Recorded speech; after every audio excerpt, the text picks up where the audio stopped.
So you're talking to a supplier for the first time for this sweet deal of a product that you've already tested, gotten a sample for, and are ready to go to market. Product price and an MOQ, minimum order quantity, that's attractive, but then they ghost you. Even when you compare it to other suppliers, it's a fair offer. Well, lo and behold, before suppliers even decide to work with you, they're actually judging you from the get-go, even if you've gone through the sample process. And this happens a lot of the times behind cultural norms that happen in China. So I'm going to be going through an article that points out good things about working with Chinese suppliers that one should take into account when they're going into this e-commerce business and your goods are being sourced from China. And we're going to talk about some key points in each of the settings. So this is an article published by Analyzer Tools. It's a good platform to get some analytical data on trends, how your products are doing, or if you're comparing Amazon store data or Shopify store data, so that you can package it and send it to the supplier. And they mentioned a good point here about building a relationship first. You don't ask someone to marry you immediately. Like, you're not going to go into a deal saying, I want the lowest price possible, without going on a couple dates. Now, the equivalent of dates with Chinese suppliers, a big plus is if you speak Chinese and can actually communicate with them in Chinese. That would be amazing, because from my experience, about 90% of these suppliers don't speak English. No, I'm not talking about the Alibaba customer service that usually has a middle agent in between the supplier and you, the customer. I'm talking about the actual supplier themselves. It's very rare for them to speak English. So if you already have Chinese under your belt, that is a great way to build the relationships. But yeah, you can invest time into getting to know them, maybe have some video calls about their factory capabilities. You have a video call about your company capabilities if you're an established e-commerce business, or maybe you're a brick and mortar store and just want to give them some insight. It's good to build that relationship first instead of just asking them to marry you overnight. You know, usually you have to warm them up and tease them a little bit first. Now, as I mentioned, they are filtering you when they're having these discussions. So I'm not saying they have a good BS meter all the time, but if you're a newbie, they will be able to tell pretty quickly, especially if these are established factories that have worked with other companies and have bulk orders that happen all the time.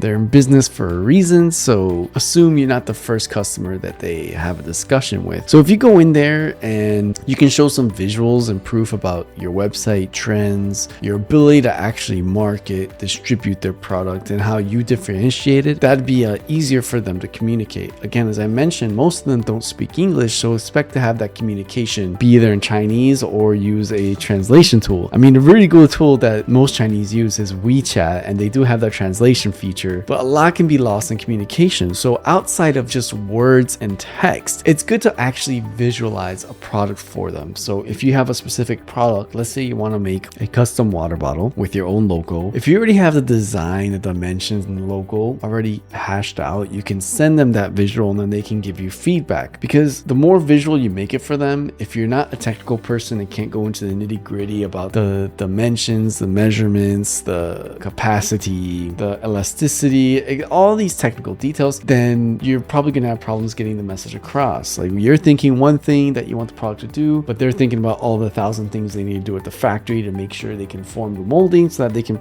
meet your design requirements entirely. And this process is not a overnight process. Like, you need to come in prepared with what you want your product to look like, why they should partner with you, and how they will actually make the product go live from ideation to actually execution. It's very important to show them up front on what kind of product you're kind of leaning for and why you are a good partner. You got to sell them, right? You're selling yourself to them, saying, look, I'm a good partner to work with to add to your customer base because I can guarantee this much volume in this first month. So let's say you're an influencer and you know that if you push, you have a pre-sales page that you already have a wait list for of 100 people waiting to buy your product. That's already a good signal for them to evaluate, okay, this guy's or this girl is quite serious. Let's go ahead and work with them. Something else to consider is the time zone difference. So I live in China, so I understand this completely. When it's daytime over there in the US versus here, it's completely different time zones. So you're gonna need to make some sacrifices to actually get them on board with you. If you're having video chats with them and they know it's like 5 in the morning in the US because you want to have a good conversation with them back here in China for discussing the specs of a product, that shows some commitment. And again, it's going on those couple dates before you actually put it on paper what your final deal is. Speaking of time zones, not only time zones are important, but as the article mentions, are the holidays.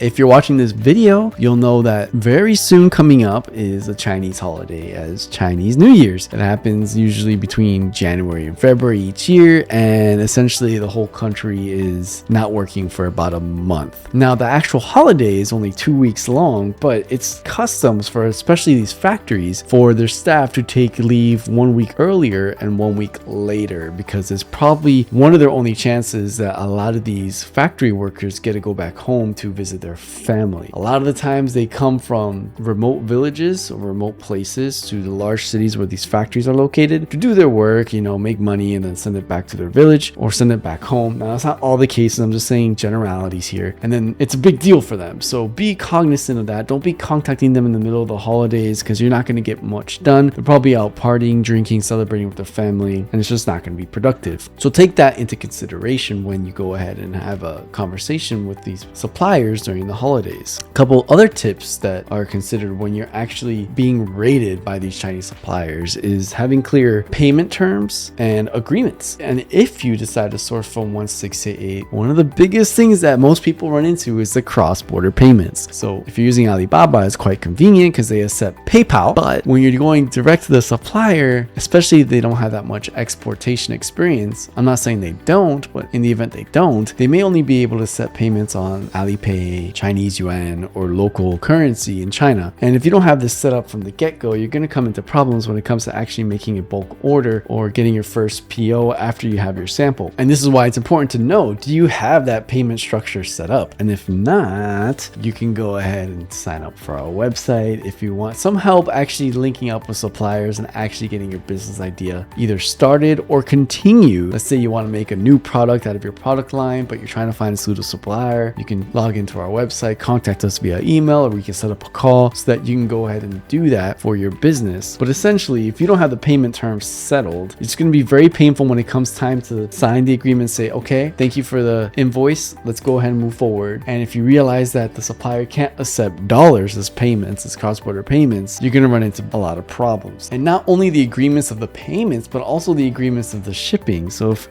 you're dealing directly with a supplier in China, and let's say they're focusing on the Chinese market, they may not have the logistics channels to ship to you. So do you have all those things set up? And it can get very messy very quickly. Recently we had a case where we found a very attractive price for, let's say, a motorcycle kind of product. Let's kind of call it an e-bike. Those Harley Davidsons that use electricity, that some people may or may not like, but I mean, they're still in business, so people are buying them. And yeah, on the surface, it looks easy to sell that. But when it comes to actually exporting, there's a lot of hazardous materials. You have to make sure any fuel is purged from the fuel tank. And this supplier didn't really have experience shipping it overseas. So when it came to the port, it was like a big headache to make sure all the paperwork is in compliance, and actually cost more money, because if you send a good to a shipping agent and it's at the port waiting and it can't be shipped because of some technicalities in the paperwork, they're going to charge you sometimes by the hour, that every time that item is waiting in the port being delayed to be shipped overseas. And also there wasn't any exportation declaration, which is a big pain in the butt and also will delay the process, especially if you don't have a professional involved in that. So even though the product cost in its essence was very cheap, when you add all those extra costs of the purging, the export declaration documentation, the export license fees, all that actually being a lot more than the actual product itself in the country that we were shipping it to. So they were operating at a loss. And these are the things that you need to hash out before, or at least if you have this information beforehand, to build that relationship with the supplier so that they want to work with you in the future, instead of figuring this stuff out as you're trying to get the product out the door. And this is actually really common for shipping agents to not give you their warehouse address, specifically for those reasons. They have a checklist, A, B, C, D, E. If you don't have the checklist set, like the exact kind of products, the MSDS, like the declaration of what kind of materials are inside the product, if it's hazardous, they need to report it, they need to ship it a certain way. You can't be mixing certain chemicals, dangerous chemicals, with other dangerous chemicals, in the event that if you mix them accidentally, then it can cause like a hole in the boat, and you can see where the problems can lay on that. So if you have all those set up beforehand, that makes it easier for the supplier to build trust with you. But if you have zero experience doing this and you're using a platform like 1688, they're gonna really be like, I don't know if I want to work with this person in the future, because I'm just gonna run into these problems again. It's not smooth. Usually the ones that the suppliers like to trust is that you have all the logistics handled. You show that up front, and you just tell them, look, I just need the products to get to this port and I handle it from there. If you use a platform like Alibaba, usually they'll do that for you. And that's the benefit of them because they're more overseas focused. But if you're using 1668, good luck unless you have someone guiding you to know what you're doing. Now, if you found value from this video, please like it, share it. And if you want to know how to get suppliers engaged and interested in your idea quickly and not get ghosted, watch this video right here.